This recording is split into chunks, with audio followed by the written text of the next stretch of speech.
Good morning. It's Thursday, April 27th, 2020, and welcome to the weekly Director's Cut. Again, just really appreciate you joining. This is my second Facebook Live where I'll be sharing commentary on content that we produce at Sociality Squared, in addition to articles and trends in social media marketing. We're in week 6 of lockdown here in New York City, and I just want to say my heart is with your heart. If you don't know who I am, I'm Helen Todd, the co-founder and CEO of Sociality Squared. And if you're new to Sociality Squared, we're a social media agency who connect people together to what they value and love. Clients partner with us to grow their businesses and always remember and know that we always remember behind every screen is a person. And to reach and resonate with communities, we create content to engage, inspire, and connect. So today I'll be covering a little S2 news. And I know people will probably still be joining, but this is recorded and available afterwards. So I'm just diving right in I'll get the flow of this in a little bit. So today I'll be covering some S2 news, the director's cut on our latest blog post that came out yesterday called Communication Content and the Coronavirus, the Long View. A few articles that I think are worth mentioning and highlighting. The Washington Post about tech is getting more powerful during the coronavirus. Facebook has a lot of announcements this week. They announced new products in addition to their quarterly earnings report. And an interesting plugin I found called NewsGuard to help spread misinformation. And Zoom fatigue, it is real. And a few more things. So if you have any questions, feel free to drop them in the chat to this video, and I'll look at them at the end. One of my pet peeves of watching other people's live videos is when they're talking and then they're looking at the comments and you could just see the interruption and then they get thrown off. So I'm going to look at all questions at the end if there are any. And if you haven't done so yet, please do like our page on Facebook, Sociality Squared. We're broadcasting from there, so all you have to do is click the icon and click through. And if you haven't already, I encourage you, please, to subscribe to our monthly newsletter. Let's see. Oh, yes, and I'm Helen's Travels on Twitter and Instagram. I mean, I am me, but that's my handle on those two platforms. So since the last broadcast, it's been a busy week in Sociality Squared's world. Thursday night, we had the kickoff event for the $1 Million Women's Summit, and then all day Friday was the heart of the event. And how we're involved is I'm on the Leadership Council. I mentioned that last week. And I was just really impressed because this was their 4th annual summit. It was supposed to be in person here at the Microsoft Center here in New York City. And while so many conferences were canceling their programming, they really decided to show up for their community, completely pivot. Although that word is becoming such a buzzword right now, pivot, you hear that everywhere. But they did, and they embraced it and totally converted to a virtual summit. And it was a huge success. They had 250 registrants, 20 speakers, 18 mentors, 3 keynotes, and high participation at the end. And one of my favorite parts was actually the very, very end. Julia Penzler, who's the head Empowerista, got up and just started dancing. And then you saw on this Zoom broadcast, I forget how many small windows can be on one screen, but all these women just kind of shaking and dancing. It was just such great energy and celebration and just being there for one another during this time. And just a great testament to, I don't think online will ever replace in person and that magic that happens with the presence of 2 people or multiple people together. But it was very uplifting and inspiring, and it was really great to be a part of that and see that. And then yesterday, I presented on social media blind spots for Speak Easy. And really what I did was just kind of pull back the curtain on how we think about integrated social media marketing here at Sociality Squared, and also the process of how we audit and grade. We actually grade our clients when we put together their report card and action plan. So it went over really well, and the organizer, Scott, was very impressed and invited me to an upcoming speakeasy course. So very flattered. And that's a course I'll share all the links afterwards, where I'll be speaking on May 12th. And the title is Marketing Pivots During Uncertainty. So if you're interested in participating, you're welcome to join, and that's coming up soon. So I think that's all of the most immediate news in our world. Okay, so let's dive into the director's cut commentary on communication content and the coronavirus, the long view. There's a lot of articles right now, and we're actually next week going to publish really tactical things. But before we did that, we wanted to do, this article on taking the long view. And I think one thing that's really important to me, at least where I'm at right now, and I know everyone's at different places, is one, personally, and even for Sociality Squared, to really embrace, or embrace is the wrong word, accept that this coronavirus is really impacting our lives, and it's going to be for the long haul. One of the links that I included in the article, and I really, really highly recommend reading it, is from the New York Times. And it's going to be a year, if not years, that this is going to continue to disrupt our lives. We're seeing this where, some states here in the US are opening, and that's going to backfire. So this, we're just in this for the long haul. And while it's important to make sure that you understand what marketing content is happening now, that, one, on a personal level, to be mentally, and this isn't in the blog post, but to be mentally prepared, I think by accepting that it's coming, you're more able to handle it versus holding on to false hope or expectations that really aren't realistic. So one of the things in the article that I actually borrowed from one of my previous talks is last year I spoke at Brandemonium in Cincinnati on the content of brand character. And one thing that we're seeing a lot with brands right now is all this amazing press coverage about how they're really, rising to the occasion and, supporting charities and supporting health workers. And that's amazing. It's absolutely awesome. And I think there's a Martin Luther King Jr. quote of like, the measure of a man's character is not in times of comfort, it's in times of crisis, or something like that. And I kind of flipped it on its head and challenged that, at least in the lens of brands. It's like, how do they act during times of comfort when we get very complacent and prioritize their convenience, or our convenience in working with them, over like their actual character on a day-to-day basis? It's actually really easy for a brand that has millions and billions of dollars stockpiled to donate money. And it's great that they're doing that, but that doesn't excuse poor underlying business practices, or that are totally misaligned with their with their values, with any values.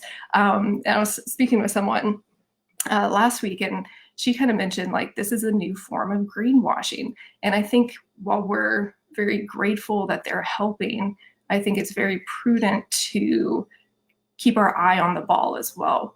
One example that I shared last year in Cincinnati, and that I shared in the report just because it's probably the most clear-cut one, because there's so much nuance to all of this too, is if you take a company like Nestle, they're doing a lot. They put out a press release on how they're helping the frontline workers, making sure their product is available and all of this stuff, which is great. But at the same time, a core business practice for them is that they source chocolate in a region that has child slavery, and they've had our child labor, and they've had 20 years to eradicate it. And because they are big and because they actually have scale, they have it within their power to fix this problem, but they haven't.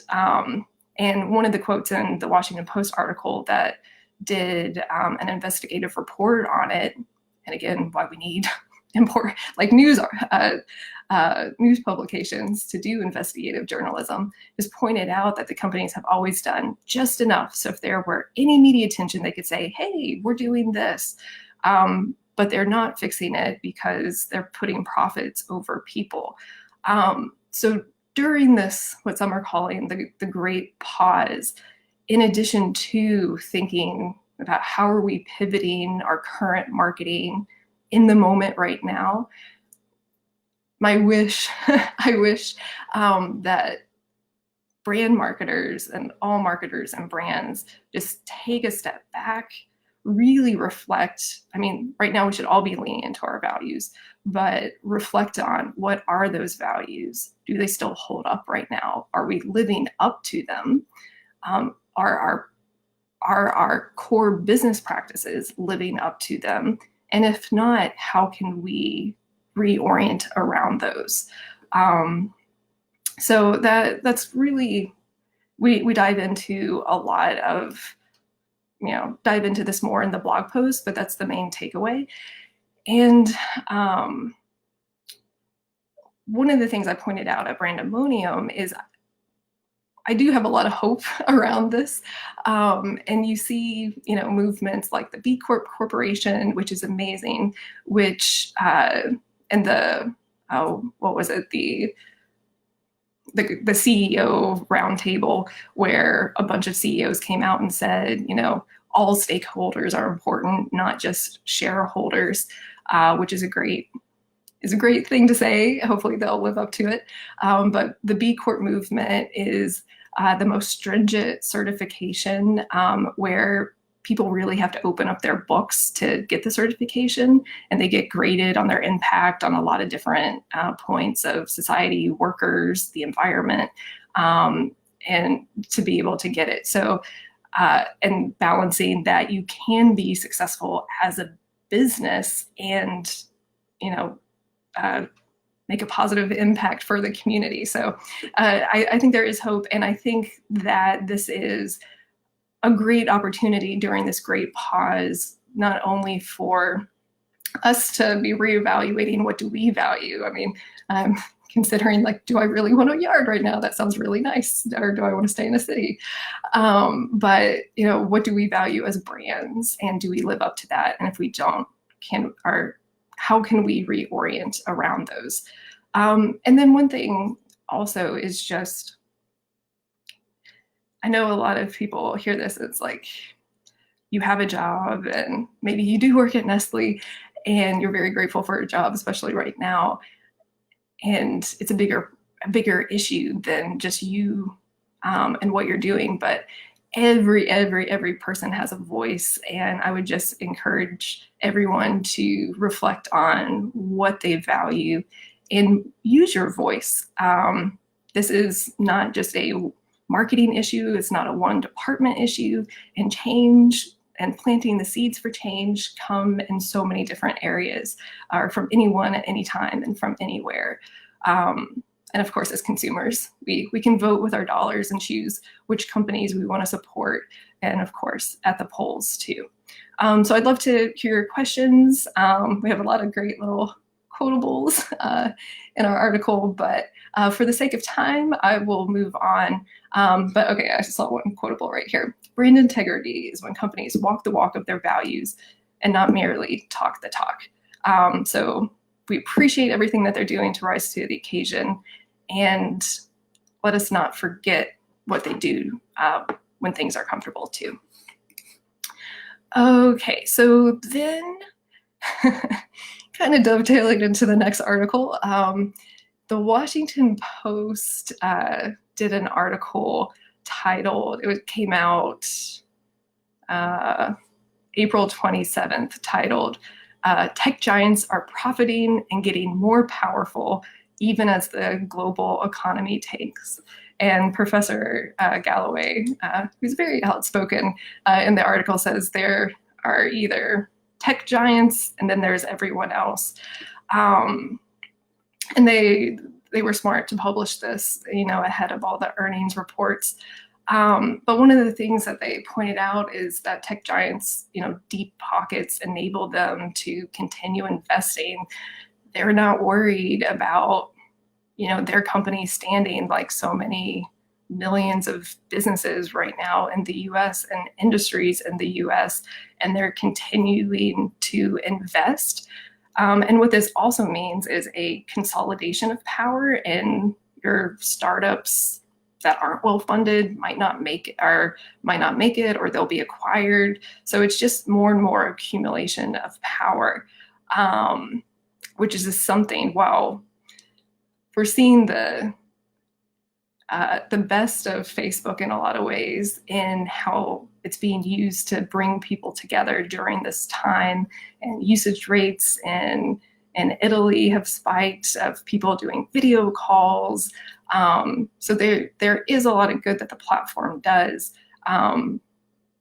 However, asterisk, we just have to be super cognitive of, how much are they doing and how is that being expended, in terms of their lawyers are delaying some privacy laws right now, saying, or regulation that's up for being judged on, of pushing that back, saying that's the coronavirus. They're not able to do it. So it's just have to keep our eye on the ball of all of this stuff too. And another thing that the Washington Post article said is like how data is key to survival. And then Facebook sees this as a potential moment of redemption for Facebook, which pre-coronavirus, Facebook was in the news for, they had just one bad piece of press after another, and people are feeling really good. And that's great, but going back to the new form of greenwashing, that they are able to do a lot of positive things right now for the community. We can't keep our eye off the ball. There's some other really big issues to consider in terms of, privacy issues, algorithm transparency, and more. So that article is great. And I guess it kind of doves into Facebook's announcements in terms of, they just put out they announced new products, and then they also put out their quarterly earnings this week. There's more than 3 billion people on Facebook that use their services monthly. 3 billion. That's in the world being connected. That's pretty amazing. And 2.3 billion use at least one of their services every day. And they're continuing to invest. They're planning on hiring 10,000 employees this year, which is awesome in some respects. It's awesome, but again, asterisk. And then the new products that they announced include video calling, video rooms, and live video. This is across their platforms. This is kind of going right up against Zoom. I've done a few video group calls, and there's another one, House Party, that they're kind of going head to head with them. So I think what they're doing is smart and enabling people to express themselves in new ways and connect with video as well. And one of the things that they also announced is that they're also, they're doing efforts to support the minimizing misinformation. And I forgot his name last week, but Nicholas Thompson, who's the editor of Wired, does great daily little videos that he releases. I watch them on LinkedIn on the most interesting thing in tech.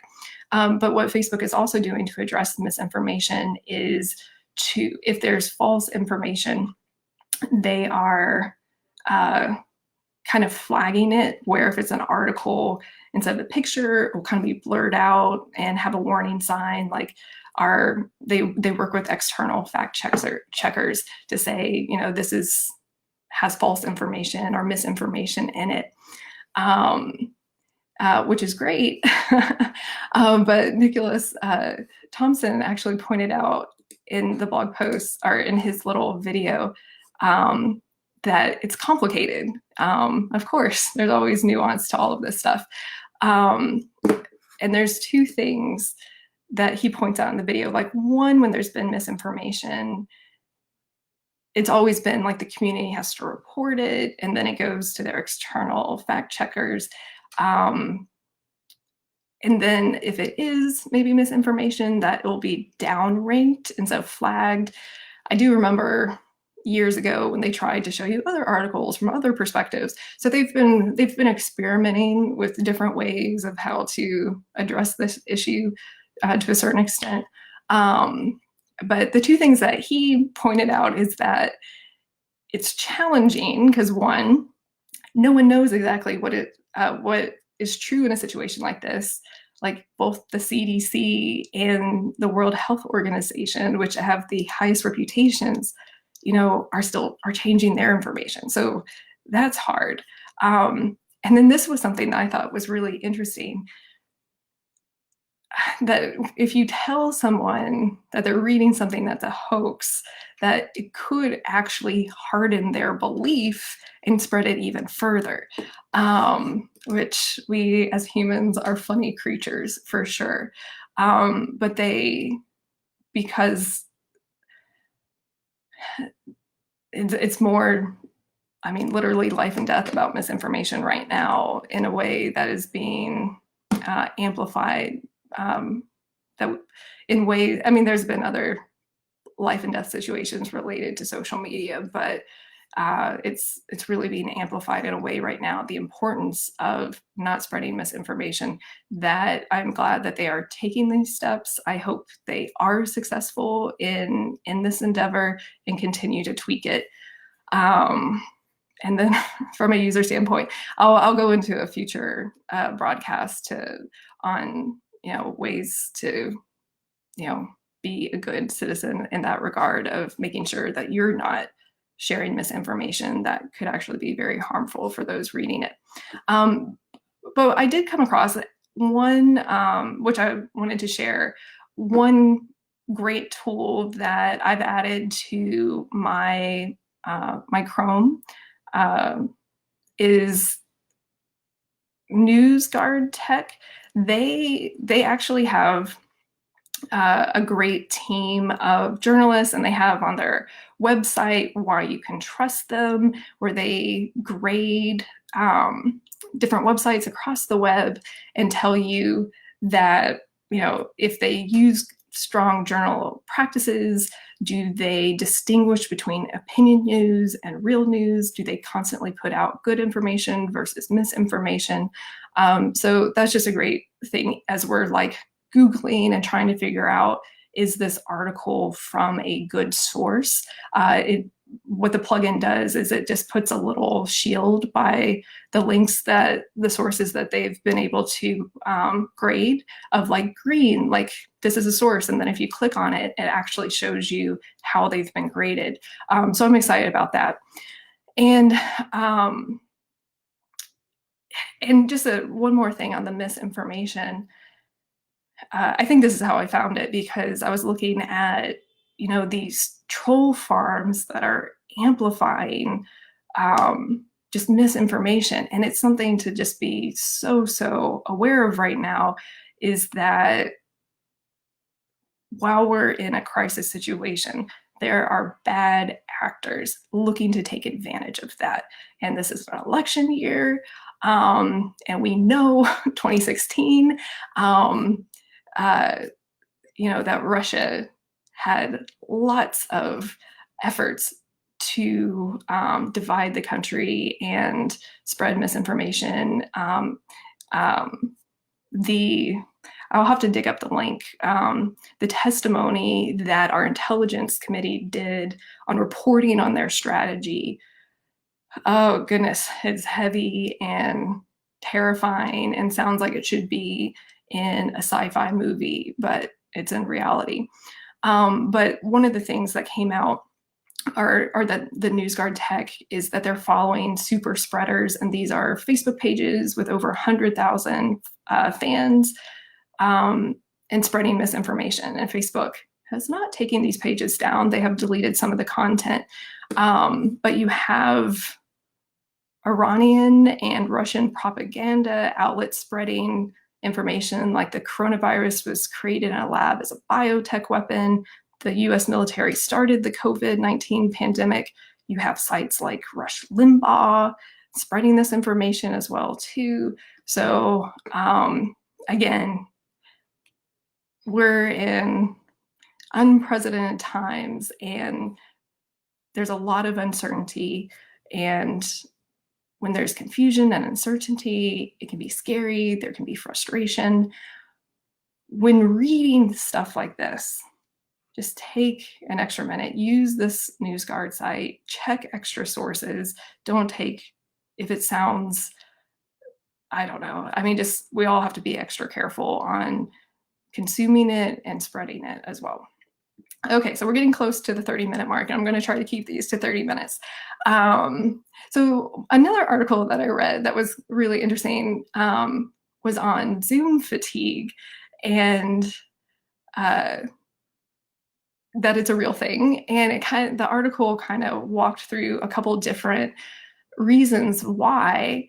And there were two things that stood out in the article to me. Is one, when we're on Zoom meetings, it's actually mentally more work, because when we're communicating in person, human to human in real life, there's all this like nonverbal communication that happens, and we're communicating in so many different ways that's, we're wired to do. And by video, you have those cues, but they're not, but like you have to work harder because they're on video and you're not seeing the full cues. So we're actually having to try to pick up those cues more. And I found this, and I've been on a bazillion Zoom calls of like, it's almost like sometimes if the audience is clapping, it's like, oh, everyone else is too. So that's my cue. So I thought that was really interesting. And then also, it's an unstructured environment in terms of whatever social power dynamics happen off of Zoom calls are then the same on Zoom calls. And so if you're a woman and you're often talked over, or, those type of scenarios, those just happen on Zoom too. So women and marginalized people in power dynamics, they probably are getting even more Zoom fatigue. So it's a real thing. It's something to be cognitive of, especially for those on Zoom calls. Julie Balke, one of our clients, and she does a weekly Facebook Live every Wednesday. Great content.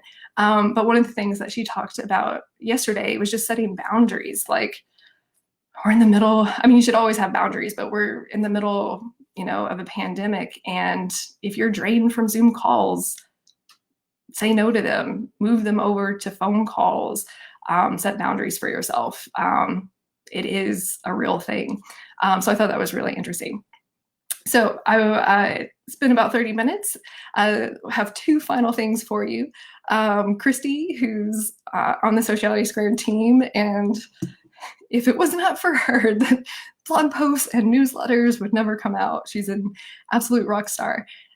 In addition to what she does at Sociality Squared, she is also a yoga instructor, and one of the people who, out of the many that inspired me to do this broadcast, she's putting herself out there so much, and I'm just so proud of her. So if you could subscribe to her YouTube channel, you have to have, I think, 100 subscribers before you can get a custom URL. So that's a small way you can put good karma out into the world. And then on Instagram, she's Sinfully Social. And I'll, again, share all these links to everything after the broadcast. I didn't pre-write them, so it took me a few minutes. And then for my little final inspiration, So one of the shows that I've been following during coronavirus, or that I just like, I look forward to it every Sunday, is Westworld. And I'm so sad that the season's ending. The season finale is this Sunday night, and I'm really excited. I know, and bringing it up because I'm always like, who can I talk to Westworld about? Season 2 lost a lot of people. It's got a little complicated, but I would say it's worth sticking through. Season 3 has just been phenomenal. It's got so many strong female lead characters in all these different dynamic roles. You have uh, Dolores, who she's almost like a Daenerys character, where is she good, is she evil, you're not sure, because it plays with those nuances. But I was lucky enough at the 2018 South by Southwest to get to see a panel where they brought on the cast, because I guess they were promoting season 1 at South by Southwest, and Tandy Newton, who's one of the female characters in it. And actually, as I say, strong female character lead, there's another great article on, I forget the gal's name, Marley something, about like how she doesn't want to see another strong female character lead, which is also really great to read. But in terms of showing women in so many different lights, Westworld does such an amazing job. But during this panel, the moderator asked her, like, how does it feel to play powerful women? And Tandy Newton, who plays Maeve in Westworld, without missing a beat, and just like in this resounding voice, just said like completely normal. And I just loved that. So because Westworld season finale is coming up this Sunday, wanted to share that little inspiration as the end of this broadcast. So thank you again for joining with me today and spending 30 minutes. Again, if you could like this page and you'll get notifications of upcoming broadcasts. I'll be doing it every Thursday morning at 7. Oh, you know what? Oops, I didn't check for the questions. I do see one. Okay, but I'll answer those in the next. But Adam, it's good to see your name. I'm glad that you joined. I forgot about that. So I'll answer those questions next week to say somewhat on schedule. But yes, please like the page and subscribe to our newsletter. And I'll see you next week for the next Director's Cut. Thank you.